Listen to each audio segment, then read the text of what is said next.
What is going on, everybody? Back for another Thursday night edition of the Dead Red Podcast. Myself and SoxArizona.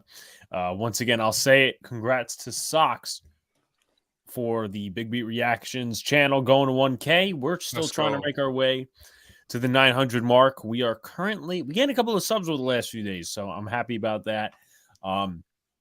We are currently at 886, so 14 away, and we hit that number 900, and then it comes to the countdown to 1K. Shouts to Jeffrey in the chat. I'm sure we'll get a couple of more people as we go through. I'm expecting Tony to be here as well, but still going to have to get creative because baseball really hasn't moved as much because it is the off season. So we're still getting creative on here, still bringing you guys the content, the weekly show. Going to be talking about, some of the head coaching stuff. Obviously, the Panthers hired Frank Reich. SoxArizona got that prediction right as I texted him earlier today. The Jets hired an offensive coordinator. The NFL playoffs, the Giants are out. And as far as baseball goes, going to be doing some more creativity there, as mentioned. And the Red Sox have their starting shortstop, but the thing is, he is coming off of a torn ACL. So there is that, but good job, Jeffrey. Sox, first thoughts, my man. Yeah, I mean, the injury from, it's tough because we got our starting shortstop, but there's a lot of risk here. I'm feeling good about it, though. There's somebody solid at that position. If he can stay healthy, I think he's above average player. So we'll see how that goes. The pieces will fall. Now Kike is probably going to be playing in the outfield, so I like that a lot.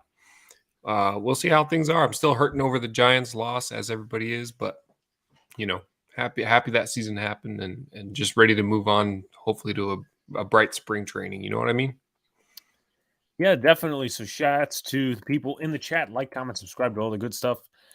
Subscribe to all of the accounts in the description, including, let's see, we got MLB News TV, Nerding Out Sports, Pinstripe Chronicles, Big Beat Reactions. So there is that. Shouts to Tony in the chat. He said, once again, YouTube fails to tell me when you're live. Well, I mean, StreamYard. StreamYard, yeah. I guess that could play a factor. With that being said as well, I'd probably just try to remember, not that it's on you, Tony, but at the end of the day, I would just try to remember when we're live. And listen, you follow a lot of YouTubers, whatever. I don't know why YouTube is not giving you notifications when we're live, but 8:10. I'll put it out through Twitter. That's all I'm going to say. But thank you, Tony, for once again hopping over here. Shouts to Jacob. He says, I like Mondesi. He definitely has upside. Yeah, Boston absolutely. Yeah, that's it. You know what? Now that I bring this up, because Jeffrey reminded me, and now MH has reminded me, our Celtics and this year's Celtics and our Knicks are playing currently. So yes. What's the score? Are you watching that game? I was earlier. Before I got down here, I know my brother's probably still watching that game. It's 189 Knicks with 8:15 left to go in the quarter. Alex, have you attempted Al for your articles? LOL, apparently it's amazing. Attempted Al, something like that. He'll probably tell me. AI? Is it AI? AI? I mean, it could be AI, but I haven't attempted AI for articles. I mean, to be honest, AI. Okay. Tell me what you mean by, I know what AI is, but I haven't attempted for my articles. How does it incorporate with the writing? But let me know, man. Sorry about Jacoby not getting any votes, Sox. Yeah, I mean, if anybody had to go for him, it was going to be me, as a guy that was just in the right age watching him win 2 World Series. But I just want to apologize to the baseball world. That wasn't going to happen ever, and he didn't get any votes, and he'll probably never be on the ballot again. So that's all I got to say. Well, I guess you're not a baseball writer, and neither am I, but I'll give you credit for sticking with that. Hey, and he was on, and I know it doesn't mean he's a Hall of Famer, but he's on the ballot for a reason. There's a lot of accolades there. To be fair, though, Mark Teixeira is on the ballot, and he's my favorite player. He's he's going to be on the ballot within the next 2 years. It makes your article if you answer a few questions. That's an interesting one. I've never dealt with that before, but if it helps you, it helps you, MH. But the next, overall, the next few years of ballots are gonna suck. Like I'm That's gonna fair. go through. I have some on my phone, and it's just. I don't know if we went over it before on here. We may have not. But I'm going to give you some names that are on next year's ballot, and it's not very like maybe you pick out maybe one or two Hall of Famers. Let's see here. I got to scroll up. Here we are. All right, so here's some candidates for next year's Hall of Fame. Down to Kafka, hopefully Houston and Indigo elsewhere. According to Twitter, I don't know who specifically said it, but Jimmer say his top candidate is Jeff Saturday, and the front office wants to go elsewhere. So there's that. And in Houston, I personally think once again it's down to whoever loses this weekend. Is it DeMeco Ryans that goes home, or is it a guy in Jonathan Gannon that goes home? So here's some notable Hall of Fame candidates, and I guess we can start off with this.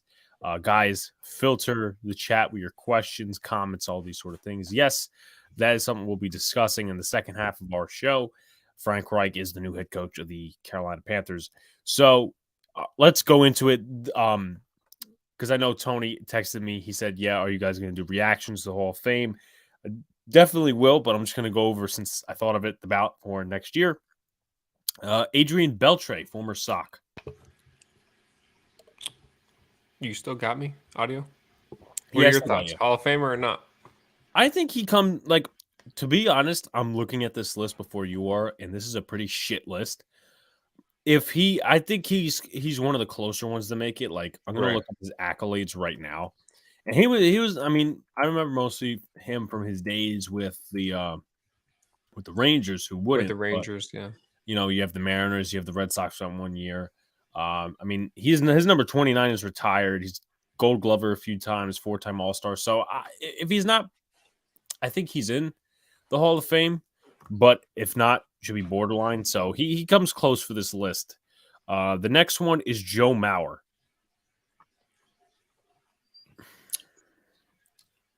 I mean, one of the greatest catchers of all time, I'll say.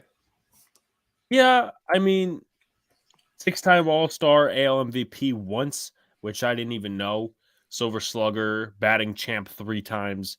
I guess you could qualify that as a Hall of Famer. I mean, it's a shame that his Minnesota Twins always get owned by my New York Yankees. Right. But, like, I don't know. It's not his fault. It's not his fault. And he's a part of that Twins team that some crazy stat that they've lost a certain amount of playoff games in a row. Like, they have not won one playoff game in a long time. Yeah. I mean, it's like 16 or something like that. Yeah, Tony will probably fetch it up for us. Mauer will get in a few years, not first ballot. If nobody's left, I definitely see it being first ballot because some of these other guys on the list, they're not worthy of it. Thank you for the update, Blue City. Beltre's automatic. Forgot he played for Boston. Beltre should. You really think Houston's going defense? I think they go offense in terms of a head coach. No, I don't think it's going to be I think it's going to be defense, Jacob. I think it's going to be a defensive coach. I know the Red Sox are talking to another catcher, Roberto Perez. I don't know why, though. I mean, they're unsure with what they got. Right, but people meaning to tell me, as I referenced last week, that Reese McGuire is the ultimate answer, and he's just better than Jose Trevino. So there's that. But I mean, I'm looking at the catcher roster for the Sox right now. It's McGuire and Wong, and then they have yet to invite a couple of other catchers, Caleb Hamilton and Ronaldo Hernandez. So yeah, I guess with Wong, I don't know. People are saying they should trade him. Like you're not going to get anything for him, and his potential is there. I don't know what you think about him, but people are saying we should trade him. You're not going to get anything in return, in my opinion. Like, what do you see him as a potential starter, or do you see him as like a backup? A shiny backup, or he's a shiny backup for sure. Shiny backup. Okay, so like, is he better defensively? Is he better offensively? I would say he's better defensively. Okay, all right. But bad. Reese McGuire is slightly better than him, so he could definitely start some games, and he will. No, I definitely agree. I mean, I really don't discredit Reese McGuire, but the problem is like he was tossed around last year. But as I said, I don't get that argument that he's better than Jose Trevino. So Roberto Perez, obviously, he spent a couple of years with Cleveland and then Pittsburgh last year. He had 233 in 69 plate appearances, total of 21 games. So, I mean, he hasn't gotten a lot of burn. So, I mean, there's that. Yes, MH, you are right about that. Thoughts on leg day? Well, yeah, I Don't guess skip like leg day. yes, I've heard that before. I need to get myself. The problem is I would go to the gym, but I have a lot of, and I know it's an excuse, as I have a lot of things to do. And my old campus for St. Francis College used to have a gym. They don't anymore because we moved to a new building, and there's a lot of bullshit with that. But That's tough. yeah, unfortunately, it was a cool gym too. You know, I was doing a lot of different things. How do you feel about Corey Kluber playing for the Red Sox? Our buddy Blue City asks. I mean, we needed a solid veteran in there. I think that's a good move, but I was kind of surprised them not to go after the bullpen first, and that's still kind of lingering. So I don't think they're done, but another starter that you don't know. It's like the Waka signing. Hopefully he'll turn out like he did. And another question, because Jeffrey actually reminded me when we were talking on Instagram as well. Matt Barnes was DFA'd for Adam Duvall. Are you I have like no idea? You have no idea what to think of that? No, well, and he was struggling for sure, and in Yeah. 2020 he was good, but and maybe the Red Sox know more than the fans know. Usually all that stuff gets out, but if they really DFA'd him, there's got to be a good reason. There has to be. Definitely. So I'm going to come up with some more in the chat. As I said, Tony was Tony always 15. comes up with these things. I was Over close. 0-15 in the playoffs with Joe Mauer, and that's over like a 14-year span. I think he was the catcher from like 2003, 2004, 2018. Wow. So, and that's like, I'm not going to say that he gave them the relevance Sammy Sosa gave the Cubs, but I mean, him and a couple other decent players on that team over the years. I mean, I always, Joe Mauer was like one of my favorite guys outside of the Yankees. Yeah, me too. One of the guys I admired. Who's your catcher now? It is Reese McGuire for the Red Sox. Yeah. Shout outs to Carlos in the chat. What's going on? He says, greetings from Costa Rica. You are the best. What do you think is MLB players' favorite workout? Ooh, all right. All right. Hip thrusts. Okay. All right. Hold on. I gotta sip this water. By the way, brought to you by Giants Cup. Go Big Blue, baby. I always bring that shit to the table. Yeah, I would say like I can't automatically go ahead and say upper body, like this part of the upper body, because if you tend to do that, if you tend to do like try to bulk yourself up, you get injured. Like Luke Voigt is an example. Giancarlo Stanton is an example. So there's that. I would say like not legs, but like lower body, mid body type of things. Like you mentioned the hips. So there's that. Will you be okay if the Yankees take Andujar back? I really wouldn't be, because there's no process there. It's like you traded him to the Pirates for scraps. You let him go to the Pirates for scraps, and then he comes back, and then what is he? Your left fielder? I mean, it wouldn't make any sense, really. Tonight was released that Gunnar Henderson is the #1 prospect in all of baseball. Yeah, actually, that might be something to go over, because I know they did release like one of the big top players in prospects in baseball. Excuse me. Wright is on the ballot. You are correct about that. I don't know if I'd classify David Wright as a Hall of Famer, though. See, and that's one of my favorite guys when I was growing up. I had a buddy that was a big Mets fan, and I don't think I would either, honestly. Yeah. I mean, listen, if I was a Mets fan, though, I would. Yeah. I think the problem is I would consider Hall of Fame if he didn't get injured every single year. Like that was something he was known for. Honestly, and it might not be the same, but that's what it is with Ellsbury. I mean, he was on the path. He was. If he wasn't so injured, there's a chance. Yeah, I mean, I could agree with you there. I felt like there was more glory around David Wright because like he was like one of the only Met franchise players. So I would just say if it wasn't for injuries, yeah, I'd consider him a Hall of Famer, but not right now. Minor league deal for Andujar, Alex. Yeah, but I don't know. I still think he would be unhappy with the Yankees organization not willing to sign. Ask Aziz about leg day. Yeah, he's bulked up. Yeah. Roberto Perez is a Gold Glove.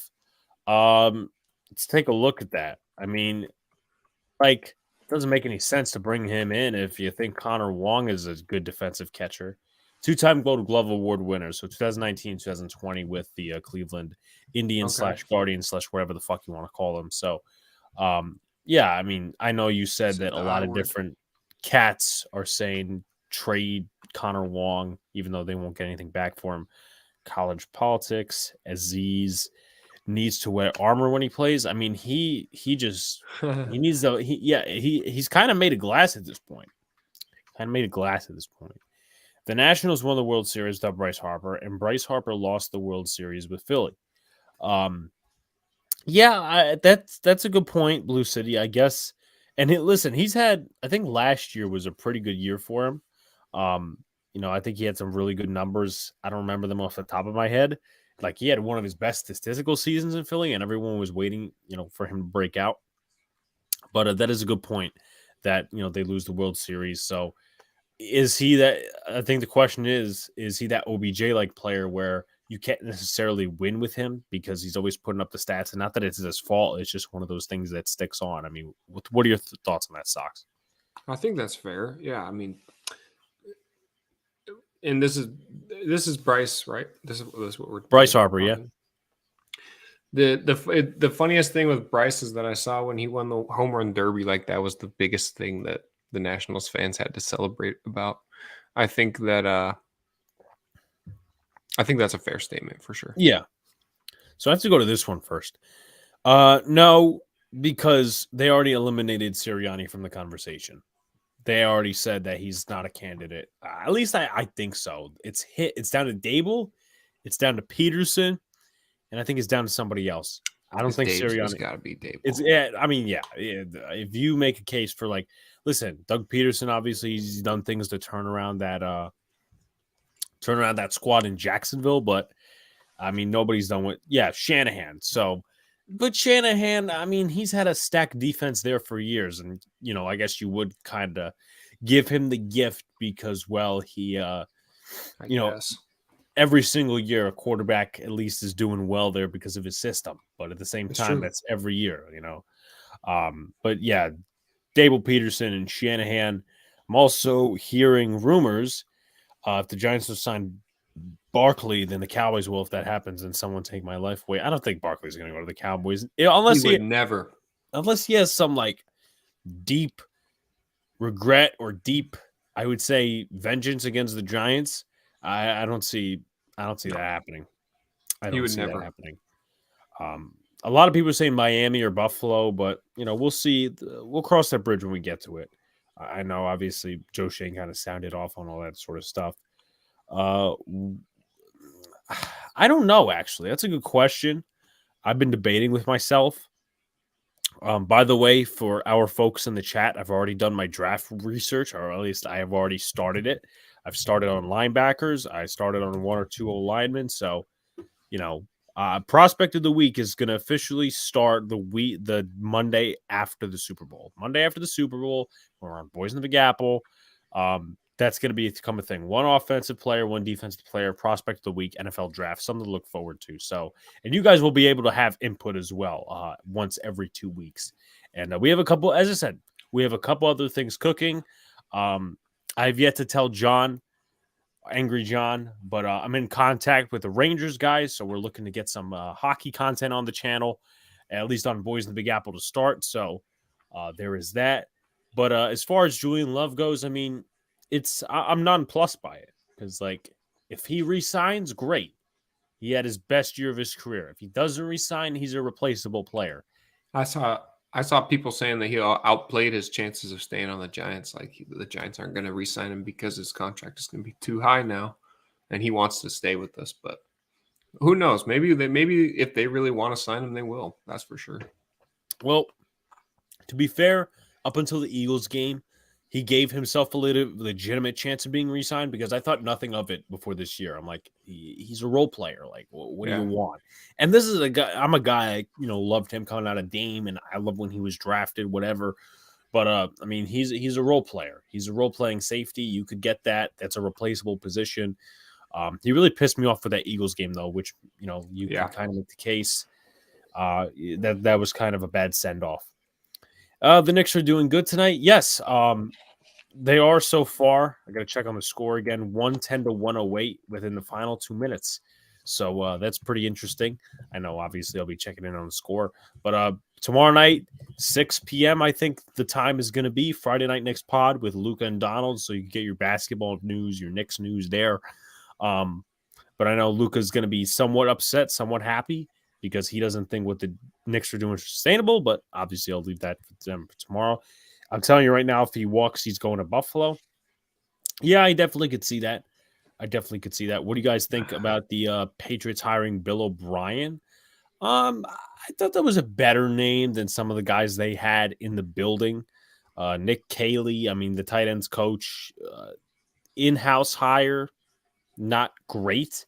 If they were going to pick the tight end coach for the Patriots, you need someone who's going to be very prudent and crucial for Mac Jones' progression. And Bill O'Brien, I believe, was with Mac Jones when he was at Bama. So there's that.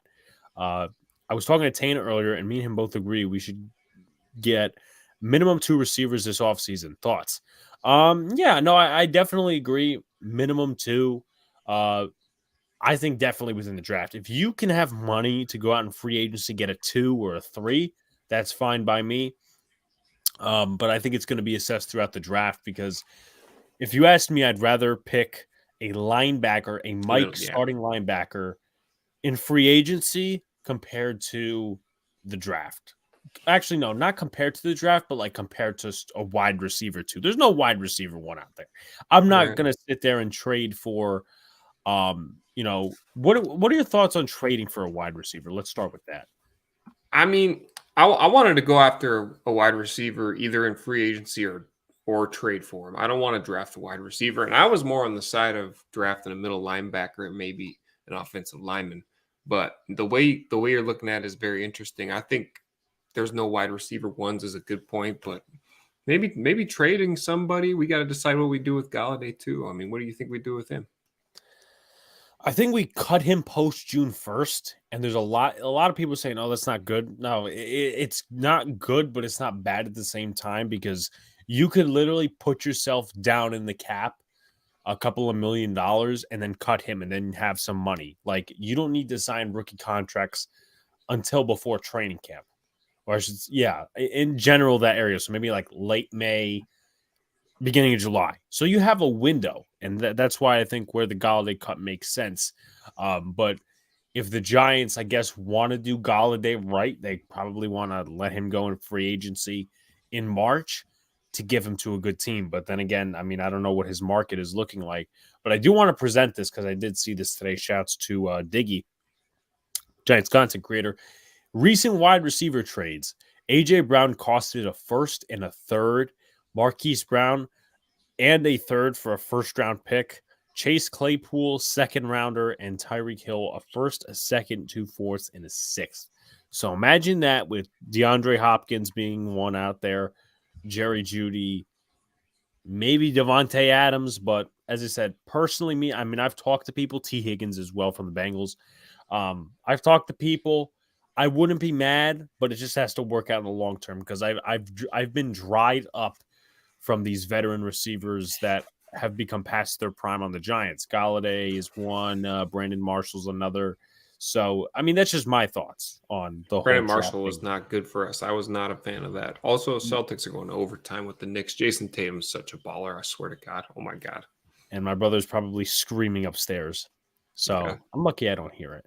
What's your guys' opinion about Dak Prescott and Josh Allen both being Tony Romo 2.0 in the playoffs? I have a very X-rated reference to what Josh Allen is. I'm going to say that off of air and not on air. Oh my God. Yeah, but it's X, but it's funny.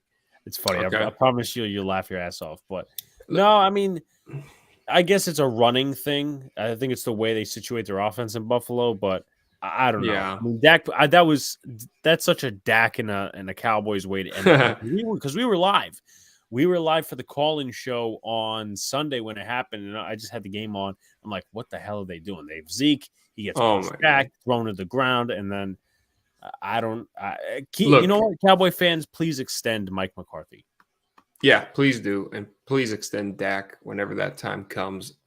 Look, Dak's always been overhyped in my opinion. Like, and the same as Tony Romo. And you know that's gonna happen in Dallas, but it's like, how do you throw 16 picks and not play in 5 games? That doesn't make any sense. This guy is not good. I don't understand how people say he's the best quarterback in the division. He did not this year, obviously, but Yeah. No, this is the 100th time I'm about to like say this stat. You know, he had more in the regular season. He had more turnovers than the Giants' offense combined. yeah, best quarterback in So, the division. and he played like 4 less games, as we all know. Right. It's either him or X. You can't pay both. I agree. You guys mind to do the thumbnail poses? I mean, I guess you're questioning why we don't do thumbnail poses like this, but you know, it's always good that we do have. Well, what I do, but with the thumbnails is I usually line up what we're talking about. But you know, I used to do shit like this, like when I didn't know how to make a thumbnail. But maybe we get start getting into it. Is it true that Sterling Shepard is coming back with the Giants? If it is true, in my opinion, we just need to move on.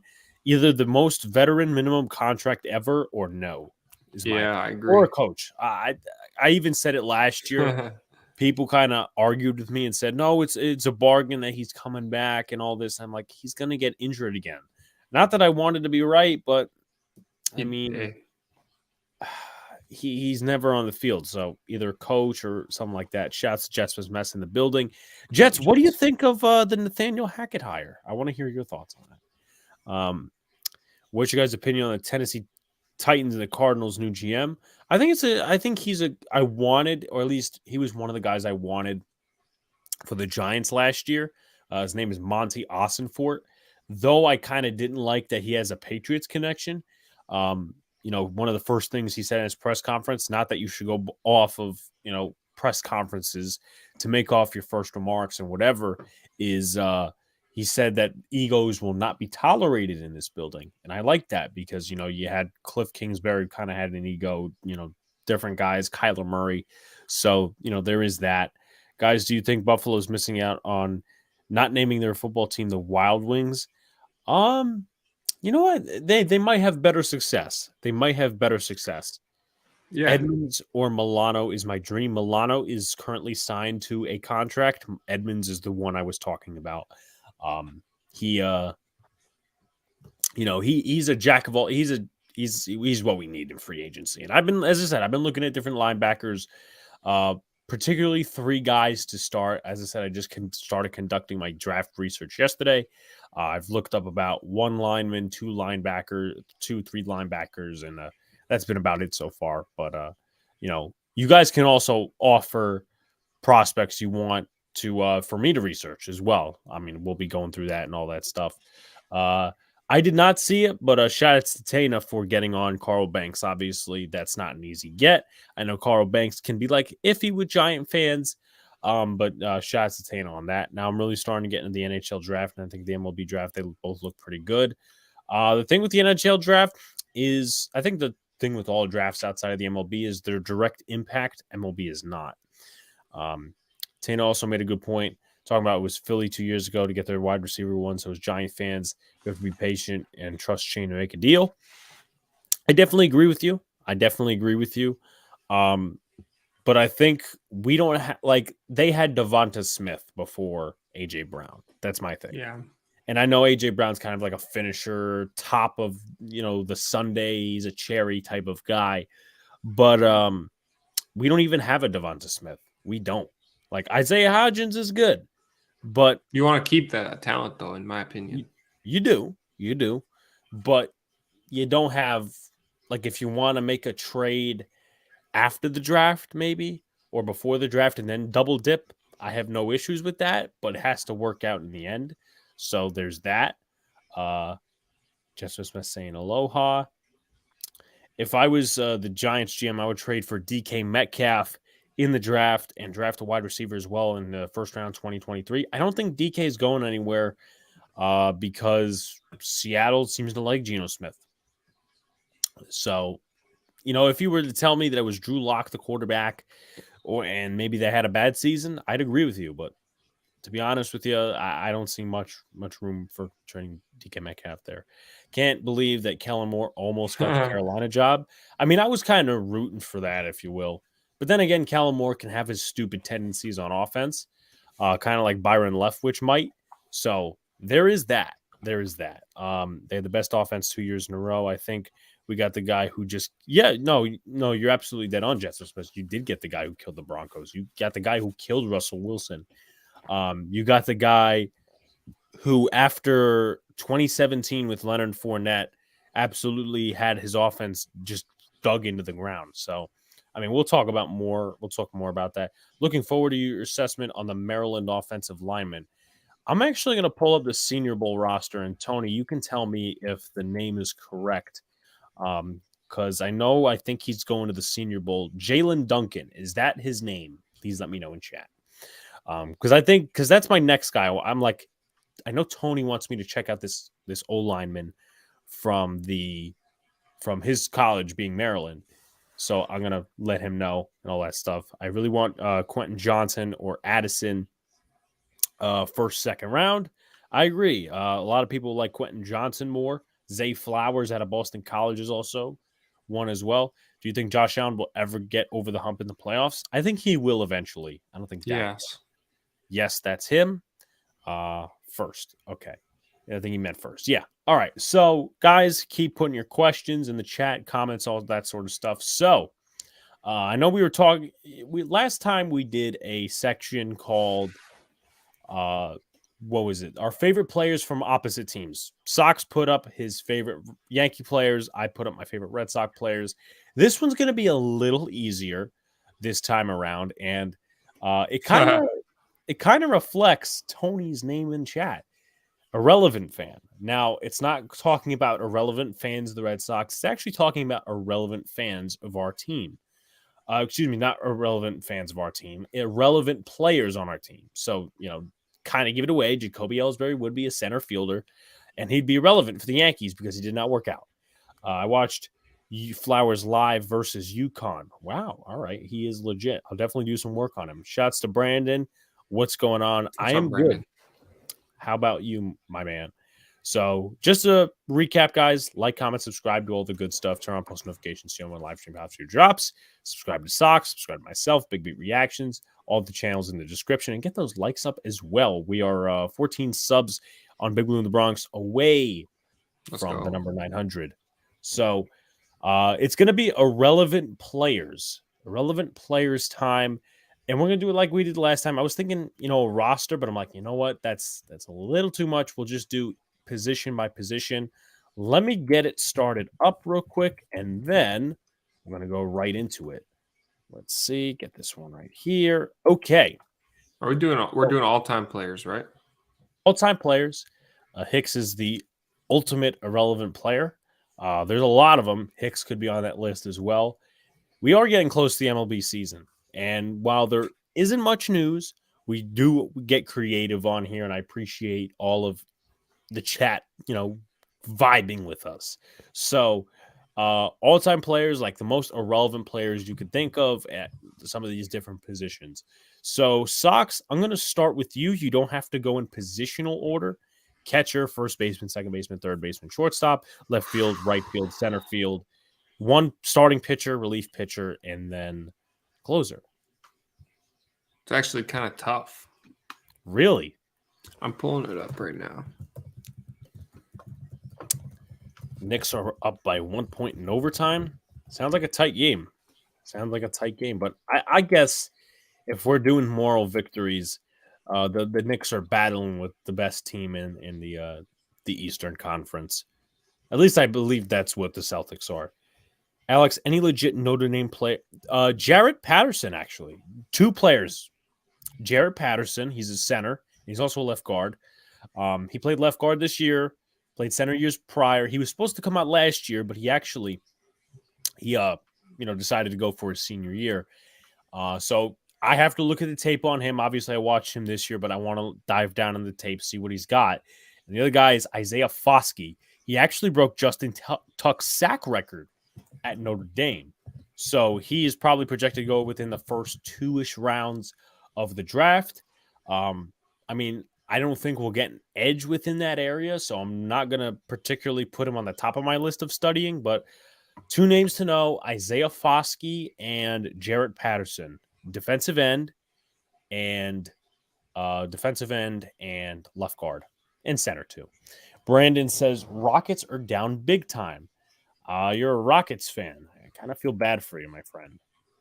Even though, listen, I'm not a basketball connoisseur as my brother is, and Sox and all these different guys, as I try. But with that being said, I feel bad. 11-37 down bad to the Cleveland Cavs, who we just beat, by the way. Now the Celtics are up by 1 point. So thank you, Jeffrey, for those reminders. We will need them because, of course, I'm a Knicks fan and Sox is a Celtics fan. But Sox, when you're ready to think of one, and this is obviously going to be a draft kind of process like the last time. You pick a player, I pick a player. Just think of like the worst players you can think of. It's kind of hard. Gary Sanchez is my catcher. Oh, no. I meant for the Red Sox. Oh, we're doing our own teams. Yes. All right. The worst kind of player. That'll be easy, actually. Yes. This is why I said easier than the last time. All right. Well, let's see. The worst. You gotta think the worst, most irrelevant players that have ever played for your team. Okay. First one that comes to mind. Or whatever. You obviously you're picking your team's process. Let's see here. I'm gonna go with, you know what? Just because of what I saw this past year, I'm gonna go with Jarren Duran and in the outfield. Okay. Because of that fucking play against, I believe, Philadelphia. Field. Yes. Goddamn. Again, didn't he make a really bad play against the Blue Jays too? Yeah. Well, I think that might be Arroyo that you're thinking of, but yes, Duran made a couple of really bad plays. The one where he's like this. Yes, that was the one. Yes, but Arroyo also had one out in right field where he's like this. He's like, I don't see it, and it landed like 35 feet behind him. Jets, I don't get why you hate Jorge Posada that much. I mean, is Jets a Yankee fan?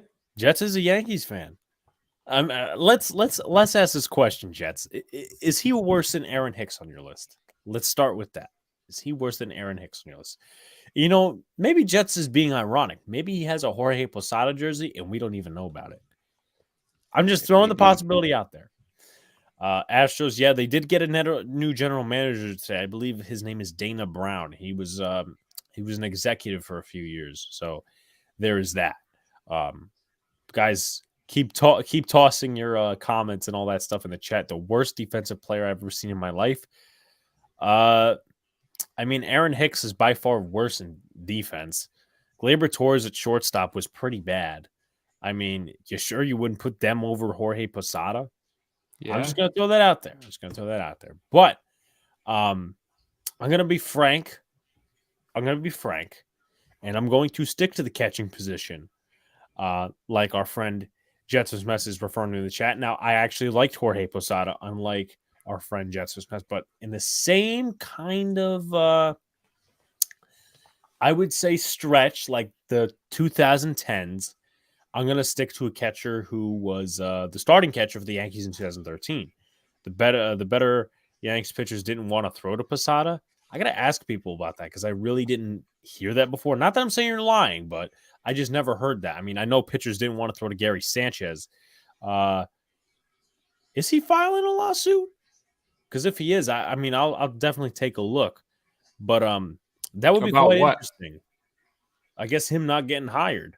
Oh, okay, yeah, makes sense. Let me see. I'll just look it up on Twitter. Whatever happened with B-Flow in Miami, by the way? B-Flow? Oh, Brian Flores. Oh, the lawsuit you're asking about? Yeah, didn't he file one as well? I know that the NFL penalized the owner for the tanking and one of the other issues, but I don't think anything was legitimately solved. Okay. He actually hurt his ankle in the last game, but he seems to be walking fine in the press conference, and he was a full participant in practice, so He'll be there all is right. that. No, but I didn't hear about the lawsuit, Jacob. Please fill us in. So I'm going to stick to a catcher that was with the Yankees in 2013 and also 2012 as well. His name is Chris Stewart. Played for the Pirates. He played for the Giants. He was fucking awful. This guy.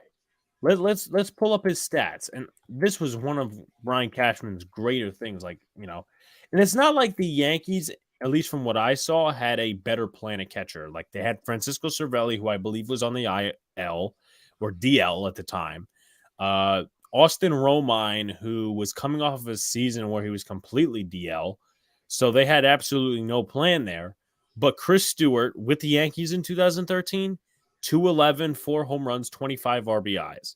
And then the year before that, 1 home run, 13 RBIs, 241. He was not a good baseball player. He just wasn't. Yeah. So there is that.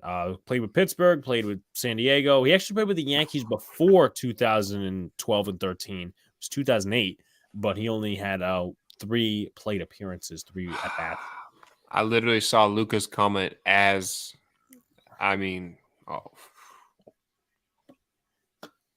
Tough for you. Congrats, Luca. Congrats on the win. Thank you. We'll see you in the playoffs, maybe. Well, I don't know if my brother's going that far yet. I don't know what seed the Knicks are. Yes. But they could sneak in, and then it's they make the last seed. The Celtics make the first seed. There it is. Boom. All are possible.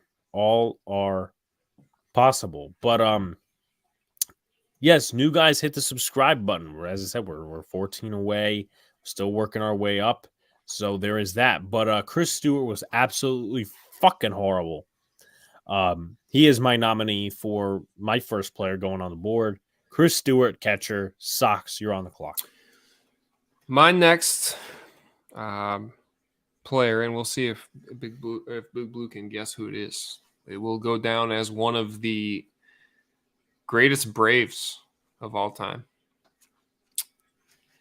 And in his stint with the Red Sox, he went 2-5 with an 8.33 ERA.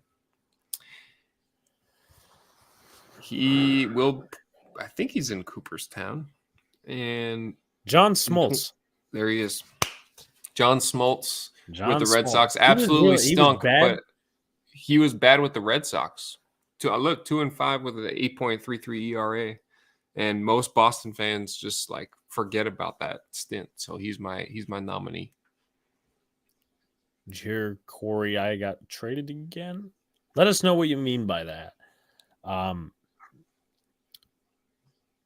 Yeah. If you want to just post it in the chat, and I know it won't actually, I'll make you a mod so you can actually let's see, add moderator right here. Okay, so you're a mod and I'll be able to click on it.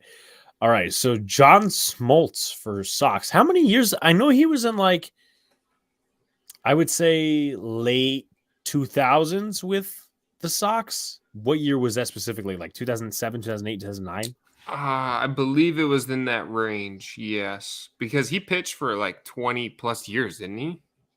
Hey, with the Braves, he was, let's see. I didn't know he pitched with the Cardinals, but with the Braves for a number of years. Then the Sox in 2009. Okay. And then they released him 2 days before my birthday, and then he signed with the Cardinals, and he wasn't even much better. He was 3-8 with a ERA of 6.3 overall with the Cardinals and with the Red Sox. So you got a good irrelevant, Yeah, that's a good one there. Irrelevant player. So Jacob has the article for us. Let's see. Fuck you, Bleach Report. Let's see. Frank's repping. Frank Reich's hires Panthers head coach shocked law firm repping Steve Wilkes in lawsuit. Interesting. I'm gonna definitely go through this article at some point. But thank you, Jacob. JBJ irrelevant. Take it easy, Tony. Jeez. Yeah, I mean He's not irrelevant. There's no way. You do kind of fall in love with certain irrelevant players. Like Jacoby Ellsbury for the Red Sox wasn't He's not irrelevant either. For the Yankees, he was. For the Red Sox, no. That's fair. But Jackie Bradley Jr., I mean, the second stint, they should never have brought him back. Like, I was in love with it, and I wanted to stick with it. And look, I'm a Taurus. When I pick something, I stick with it. I don't care what it is. So I'm balls to the wall with everything. So JBJ, I was in love with, but when they re-signed him, I loved it. But you can't do that. He was just a defensive player. You can't do that. Oh, we got the fucking flies coming in here. Carlos Correa went to the New York Mets. Actually, he's with the Twins now because there was a fuck up on the medical side, and the Mets didn't really want Mets and Correa didn't. They were very antsy with each other about reorganizing a contract, and now he's back with the Twins on a long-term contract. Alex, would you consider Mussina irrelevant since he didn't win a World Series? No, I wouldn't. He pitched pretty solid when he was a Yankee. I know he had something like a 20-win season. I think with the Yankees in one of his last few years, and he retired in like 2007.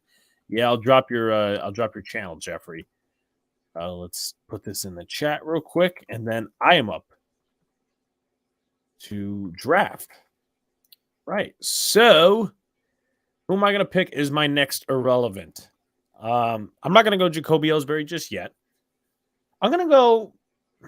See, I don't know. I think I should classify him as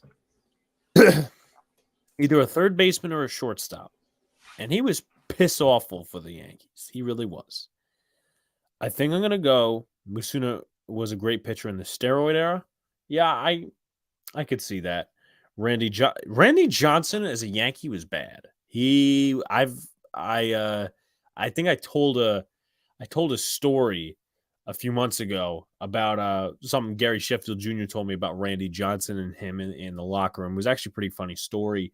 Shouts to Grega, Hideki Arabu, yep, and Ed Whitson. I think there was a Japanese pitcher I think the Yankees really busted on. It was either Arabu or Hideo Nomo. They signed him to a big contract, and he just failed. RJ put a cap on that Boston ass.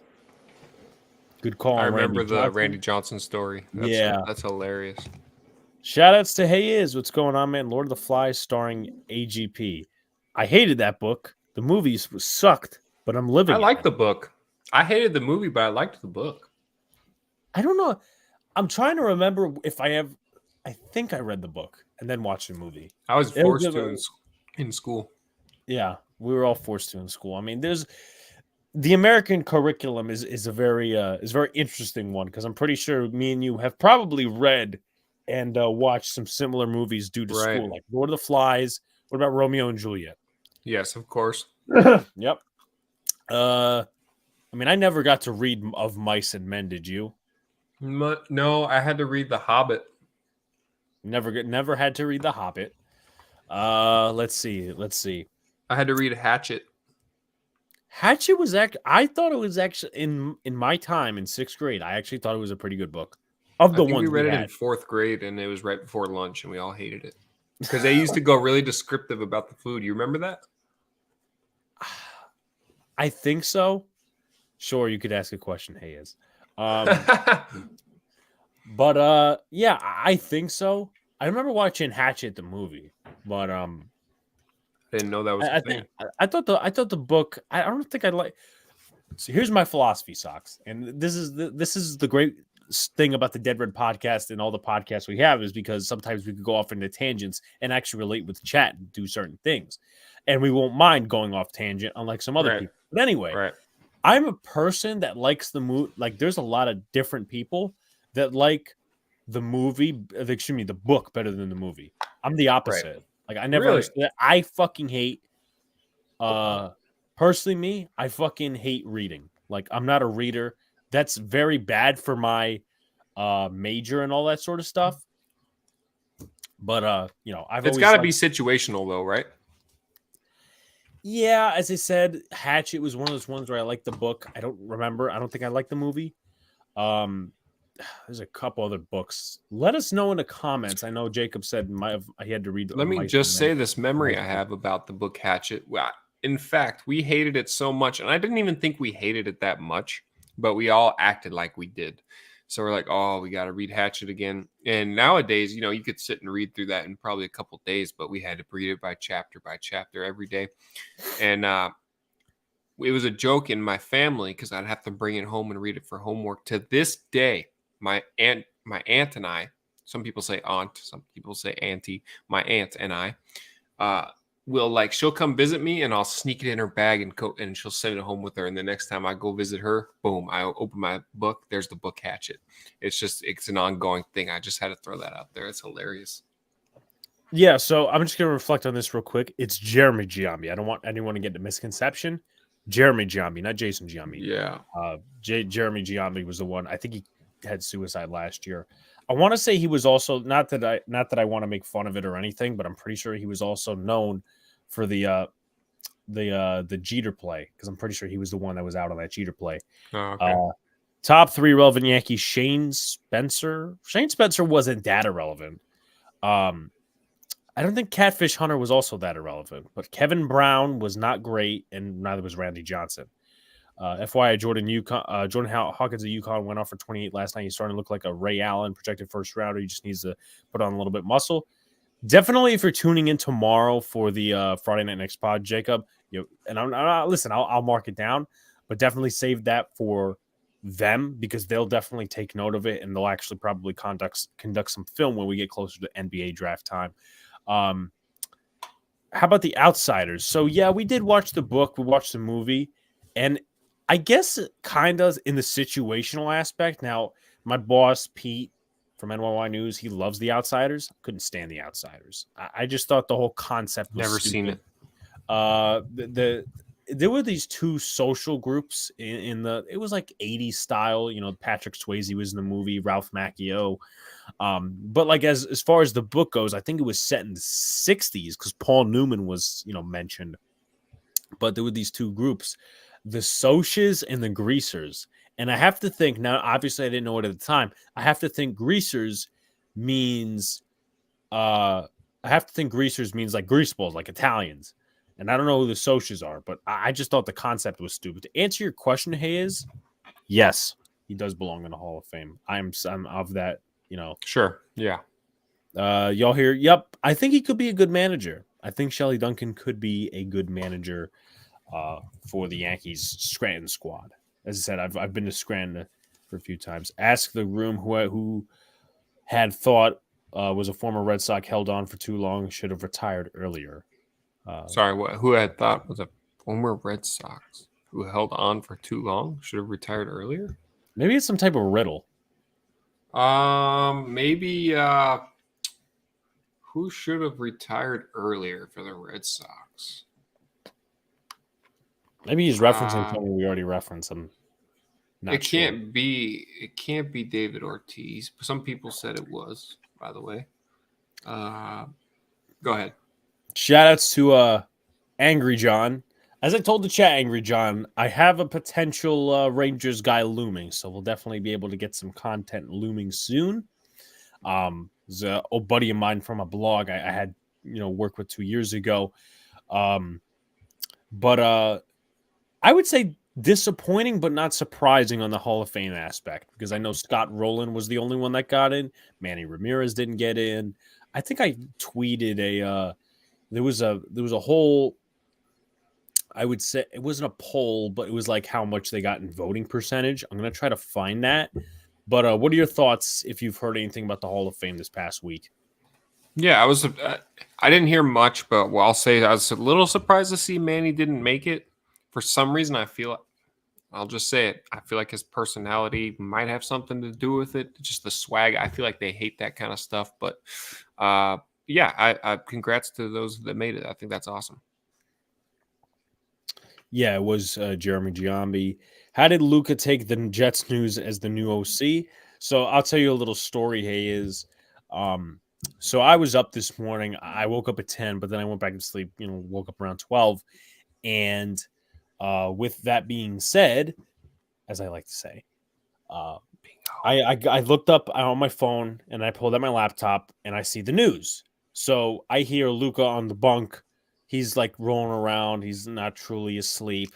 So I'm like, I hand him his phone because he's on the top bunk. I mean, the wire doesn't go up there, so he charges in a different area. So I'm like, here you go. Here's your new OC has been hired. So he looks at his phone and slams it and rolls back in his bed like this. Oh no! Yeah, and I'm like, I just started laughing. And to be fair, also as well, I got to reference Angry John in this as well. I got to reference Angry John because that honestly, I think that's how I found out because we have this whole fantasy football group chat with a couple of my fantasy guys. So that's how I found out the news. And I saw in chat, let's see, I got to scroll the way up because there's been so much talk as of this morning. Let's see. I gotta scroll up. I gotta keep scrolling.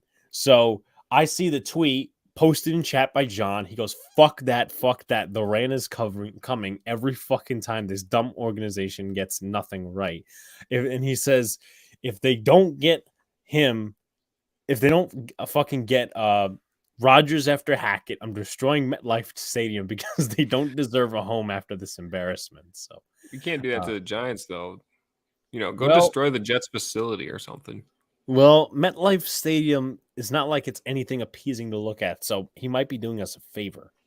Is that a common thing? Because from the outside, never been there, never seen it in real life. It kind of looks cool, in my opinion. To me, and anyone who's been there, it looks like an air conditioner, a stack of CDs, an upside-down garbage can.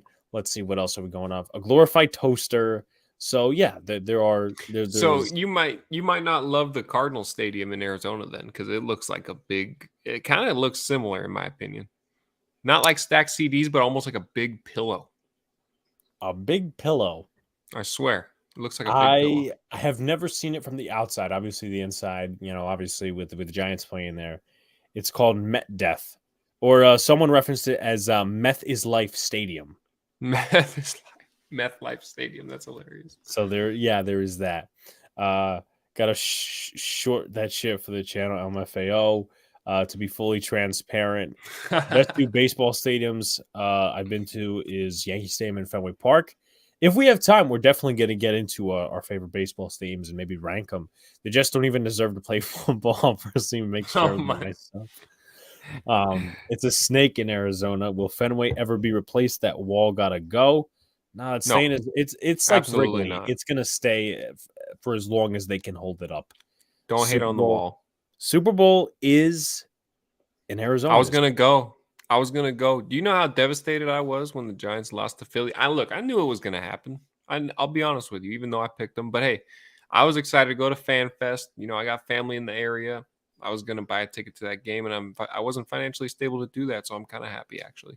Yeah. I know that someone else I was talking to was talking about going to at least Arizona, go to a Super Bowl party. And I'm like, oh, all right. But obviously the Giants got eliminated, and that's eliminating their that is what it is. Going. Yeah, I'm definitely going to get to it. Let's see. Where's Tony's irrelevant socks? Jose Canseco, Eric Gagne, and Hanley Ramirez. Save the money. Definitely right. Hanley wasn't that irrelevant, in my opinion. Yeah, I would say he was better than most. He had some clutch hits. Yeah. Giants can be back. Hopefully I make it to Fenway this year. Never been there before. Yeah, me and Sez, kind of what we talked about. We haven't made it official yet because obviously there's a couple of things that got to go into planning, but me and Sox are planning to go to Fenway Park for the weekend of the Yankees-Red Sox game, June 16th to the 18th, I think. Yeah. So look out for that weekend. Might make an official announcement, but hoping to go there and yeah. Hopefully we see some of you guys there because I know that we have a couple of different supporters that live in that area.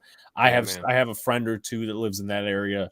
So hopefully we'll be able to meet them and all these certain things and hopefully hang out with you guys a little bit. Carl Crawford. Would you name him as an irrelevant sock? Yes. Okay. Sox is way taller than me, apparently. What's your height, Sock? I'm almost 6'4", Big Blue. Yeah.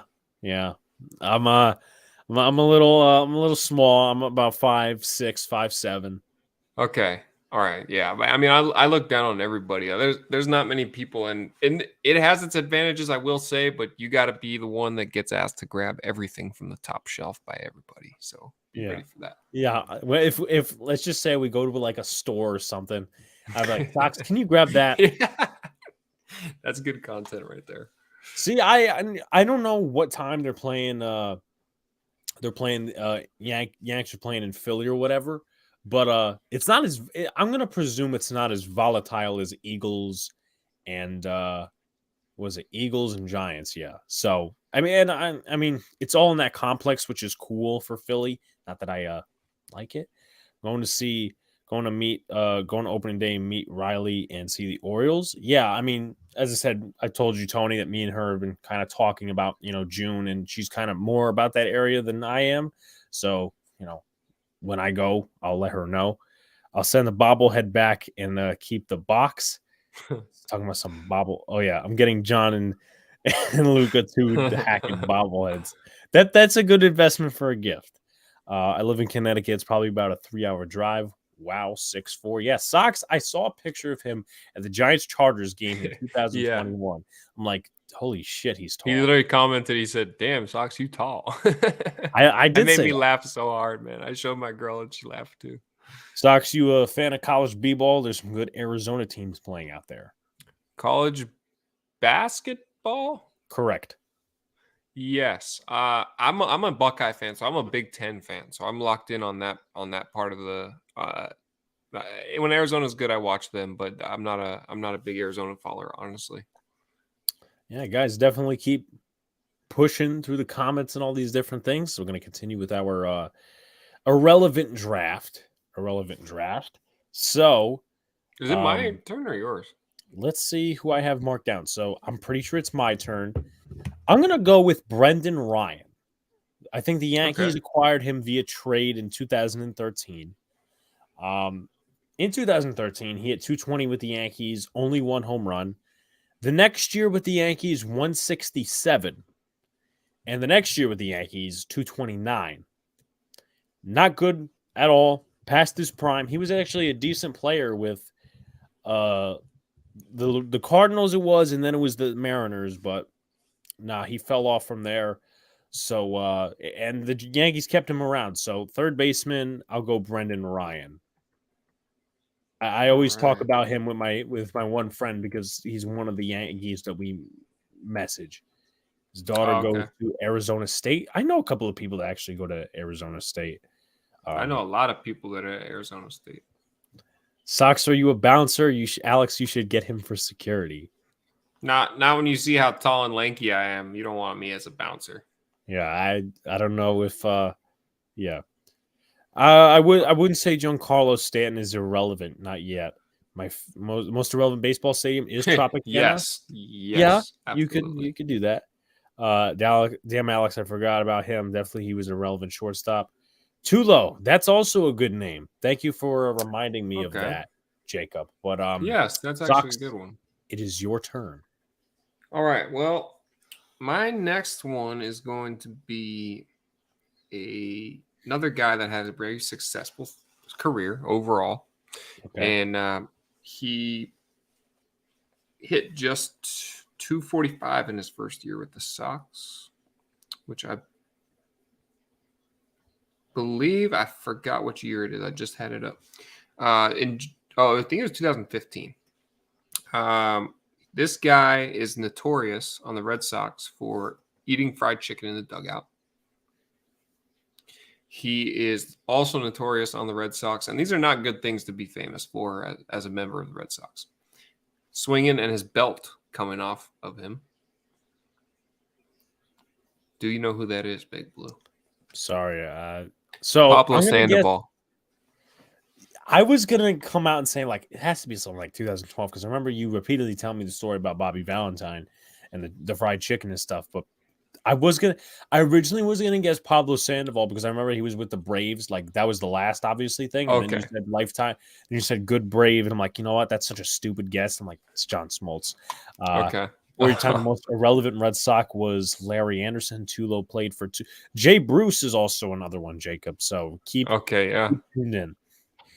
Let's see what else. Irrelevant Met. There's a lot of irrelevant Mets that you can name. But I don't have any at the top of my head right now. I used to go to the Boston Red Sox minor league stadium in Pawtucket, Rhode Island, not in Worcester. I don't even go to the games anymore. I don't even know where. Let me see where Worcester is. But yeah, I know they always used to be famous in Pawtucket. Yeah, Pawtucket. Yeah, I mean, yeah, Worcester is a city in Massachusetts, so there is that. All right. Sorry about that. This is a dog. It's all right. John, so MH obviously feels your pain and all that stuff. Name some irrelevant Mets. Why don't you? Sox says dog duty. So my next pick, Jay Bruce, Greg Bird, Chris Carter. Those are some good names, Jacob. Those are some good names. G-Man Choi, he was all right. He wasn't too irrelevant. So I got to think of irrelevant. I'm going to go irrelevant, and I'm going to name Tyler Clippard. I absolutely fucking despise Tyler Clippard. This man, if blown save was in the dictionary in 2017, Tyler Clippard was on that fucking dictionary, and he was the definition of blown save. Tyler Clippard.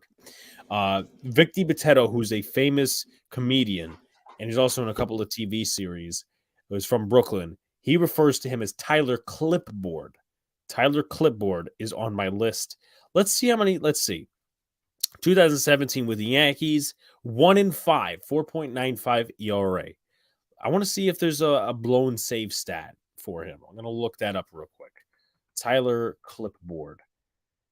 See if we could get a blown save stat for Tyler Clipboard. Blown save, save opportunities.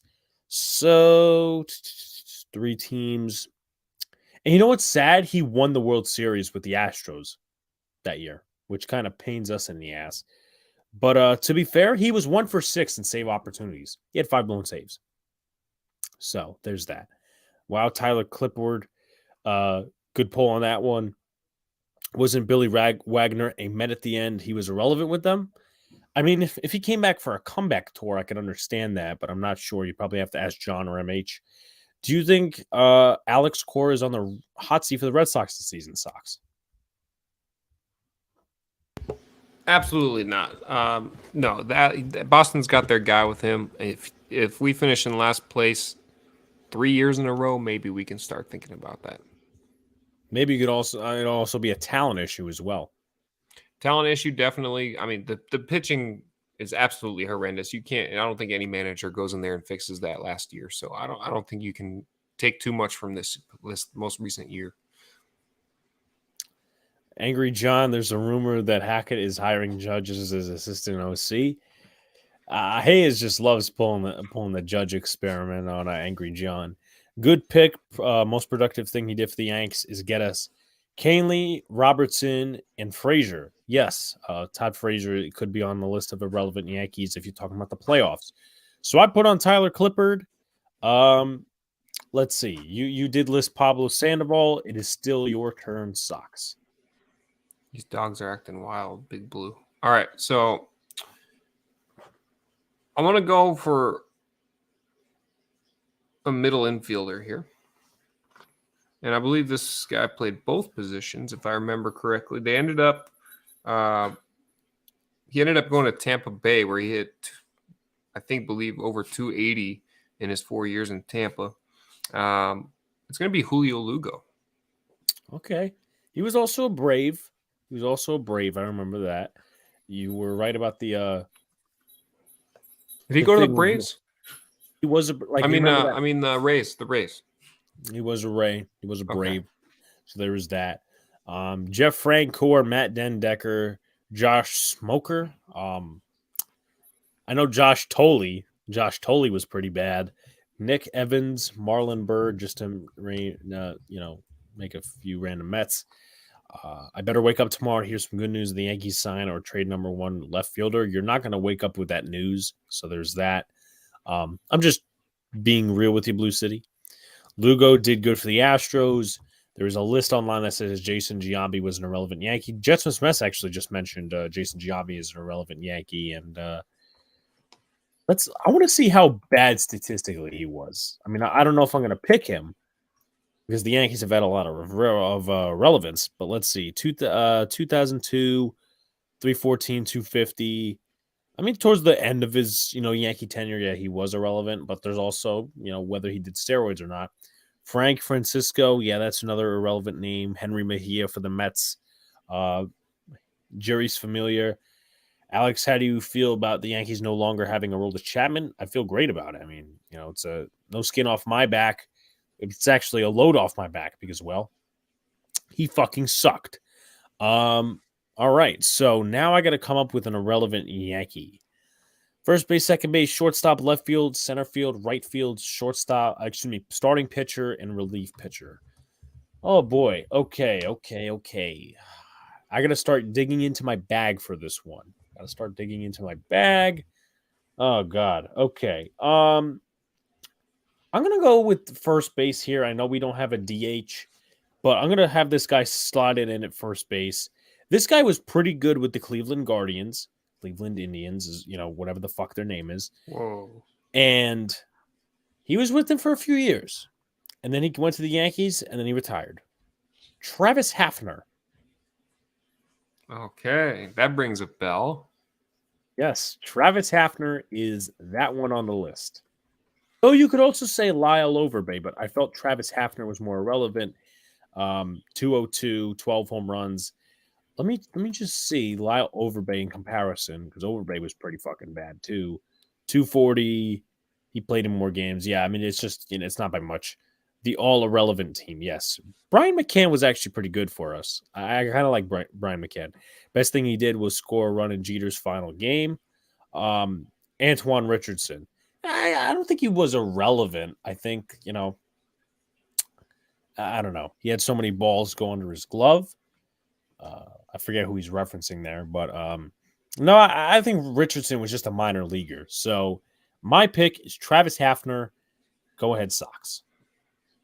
I got a second baseman that is far from the likes of Dustin Pedroia and such at the position.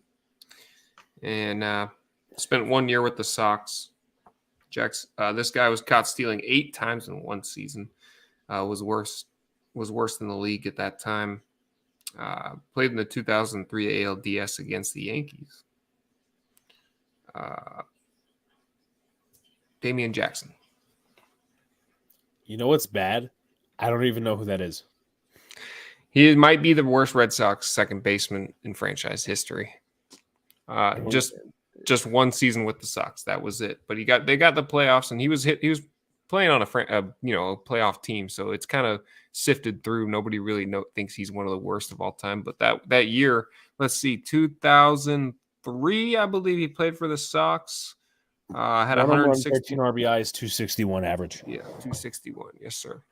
He just looks like a guy that's like Eduardo Nunez, like that. He doesn't hit many home runs. He's not a contributor. You're right. Yep, I know Giambi's there. Aaron Hicks, Kevin Youkilis. You're giving me some good names.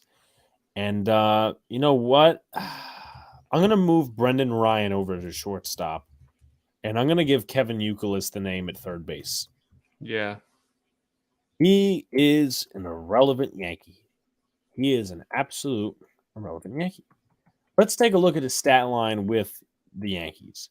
In 28 games, 219, 2 home runs, 8 RBIs. Now, does that sound like a guy who was a stellar hitter with the Red Sox? Absolutely not. No. Let's see.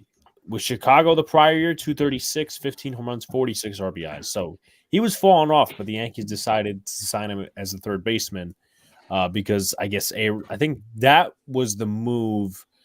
He was either going to play DH or they signed him because A-Rod was going to be out for the first portion of the year. So I forget which one, but still not a good decision. So Kevin Youkilis, thank you, Jacob, for that. Also, you guys want to keep throwing in irrelevant Yankees, irrelevant Red Sox, we'll definitely take considerations.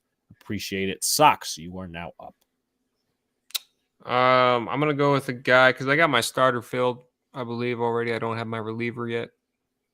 That's correct. I got I'm going to take Julian Tavares as my reliever. Pitched 101 games with the Red Sox, went 12-16, also racked up an ERA of 4.94. Weak, looks like a weak strikeout to walk ratio, 139 to 104. Red Sox ended up cutting him in 08 after he let up 9 earned runs in 12.2 innings of work.